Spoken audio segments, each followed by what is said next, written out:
Podemos começar?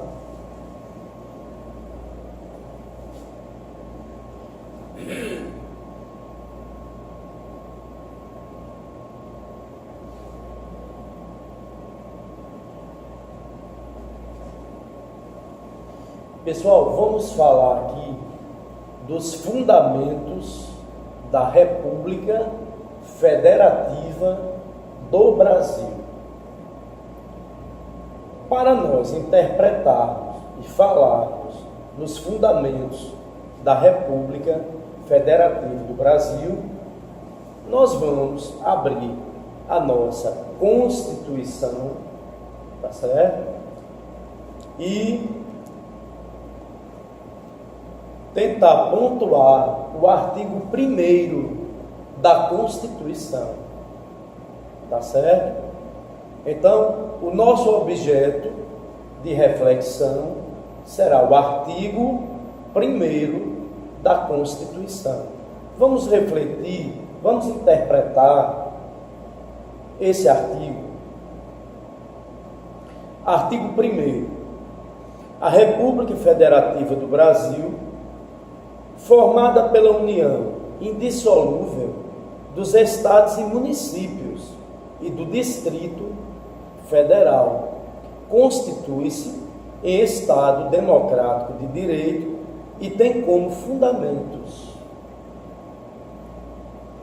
a soberania, a cidadania, a dignidade da pessoa humana, os valores sociais do trabalho e da livre iniciativa e o pluralismo político. Primeiro vamos pensar princípios. Vamos falar em princípios, não é?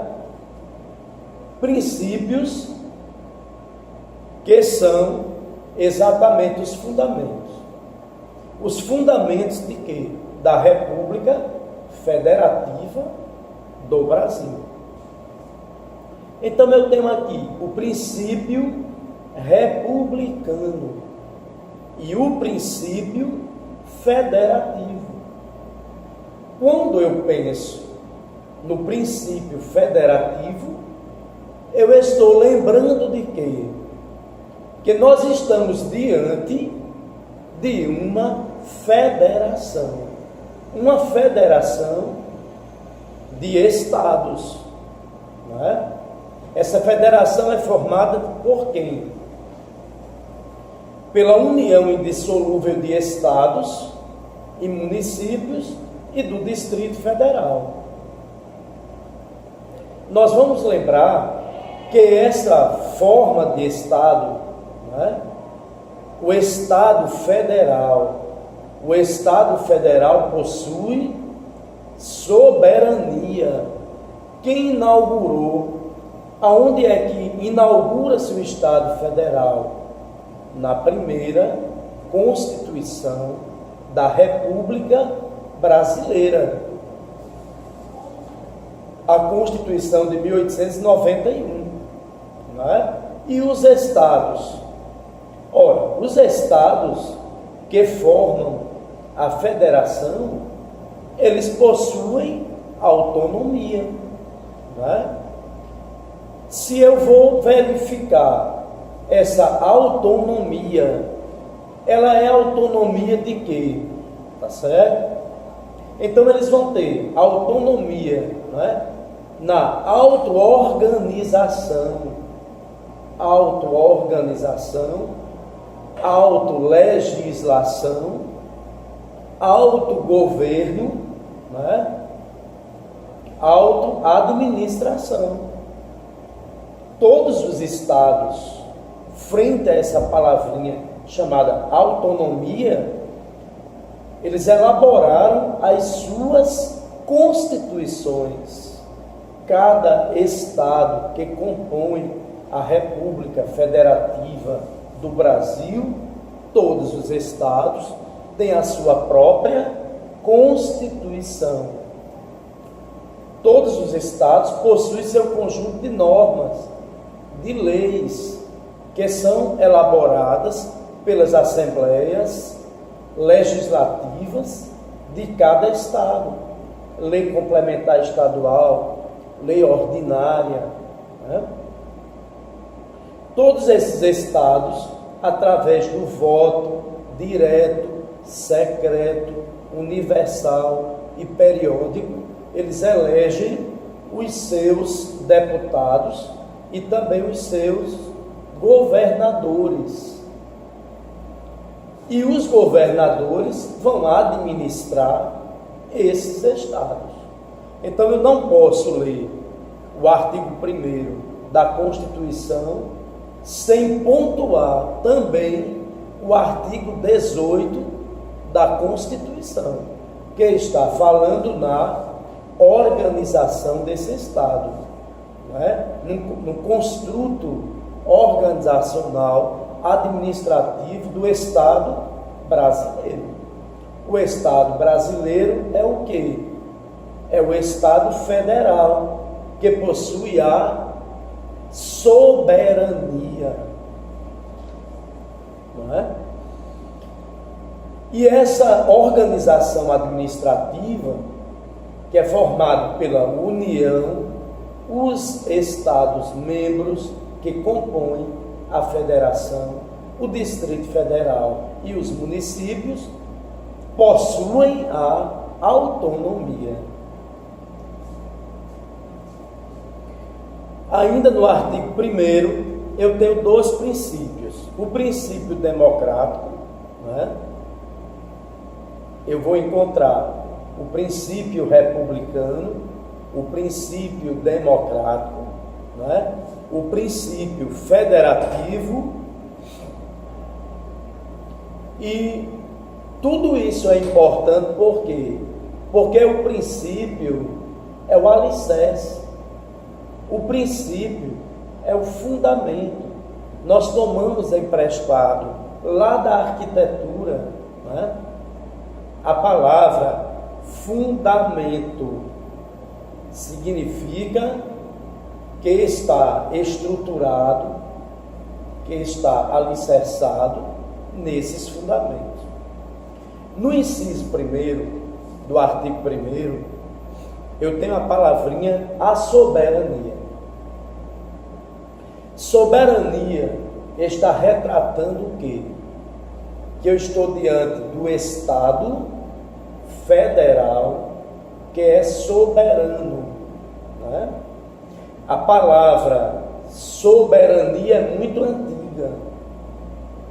Lá na Grécia Antiga, as cidades-estado da Grécia Antiga, a cidade-estado chamada de polis, possuía soberania, que era denominado de autarquia. A soberania está na autarquia, né? A velha polis grega, que também já possuía constituições. Para os romanos, a soberania na civita da cidade romana, do estado, cidade-estado romano, essa soberania era vista, né, no próprio desiderato, na própria formação desse poder universal dos romanos, do Estado romano. Para 3 autores contratualistas, a soberania em Hobbes é do Estado absoluto. A soberania para John Locke é do parlamento. E a soberania para Rousseau é do Estado democrático, que foi elaborado a partir do povo, não é? Do povo que é soberano e que repassa toda essa construção da soberania para uma Assembleia Nacional Constituinte, que vai criar o Estado portador dessa soberania, a soberania do Estado. Vale lembrar aqui o conceito de Estado, que vai passando de gerações a gerações, que implica povo, território e governo soberano. A cidadania, né, está aqui muito claro no artigo 1º, a construção da cidadania, não é? A dignidade da pessoa humana, no inciso 3º, a dignidade da pessoa humana. O que é a dignidade da pessoa humana? Somente a pessoa humana é portadora da dignidade. Por quê? Porque a pessoa humana, o humano, ele pensa. O humano é um ser pensante. Não é? A dignidade começa a ser refletida desde Parmênides, lá na Grécia Antiga, na Grécia pré-socrática, quando ele diz o princípio da identidade do ser. O ser é, o não ser não é. Só existe aquilo que é pensado. Né? Então nós, humanos, temos dignidade porque somos sujeitos pensantes, somos sujeitos desejantes, somos sujeitos do cuidado. Né? Portanto, a nossa Constituição, a partir das observações feitas por Aristóteles, das observações feitas por Kant, das observações que foram elaboradas por esses teóricos e resgatadas no livro de Zé Afonso, resgatadas no livro de outros teóricos, como Adílio Lâmego Bulos, para mostrar esse conceito de dignidade. No inciso 4, nós temos os valores sociais do trabalho e da livre iniciativa. Né? A Constituição aqui preocupada com os valores sociais do trabalho. Por que essa preocupação? Né? Porque o trabalho é uma categoria de análise, e é uma categoria também de análise não só para os cientistas das ciências sociais, mas é também para o cientista do direito. Né? Lá no livro de Max Weber, A Ética Protestante e o Espírito do Capitalismo, ele faz uma análise muito profunda do que é trabalho. Né? A categoria científica, trabalho.